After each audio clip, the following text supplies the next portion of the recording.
Alam mo kung ano ang biggest achievement after nung healing process, well, Babas?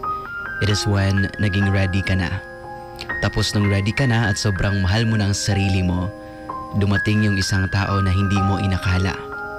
Isang taong pinaranas sa'yo ang mga bagay na gusto mong maranasan. Mga karanasan na sobrang may value sa'yo. At mga karanasan na nahigpitan niya kaysa doon sa nakaraan mo. Totoo nga pala, well, Babas, no, na kailangan wag mo munang madaliin ang isang bagay na gusto mong mangyari sa buhay mo. Dahil darating talaga yung tamang panahon, well, Babas, tamang oras na ibibigay niya yan sa'yo.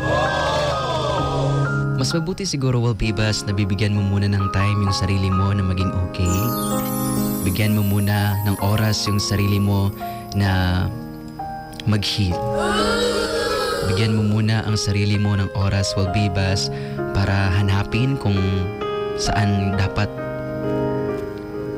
hanapin yung kulang. Kasi sometimes, well, Babas, kung wala sa kanya yung problema, nasa sayo. Minsan, well, Babas, kung wala sa'yo, means hindi ka pa ready. Marami pang bagay na dapat mong malaman at kailangan mong pag-aralan. Kasi kapag pumasok ka sa isang relasyon, well, Babas, hindi kailangan na ganito lang.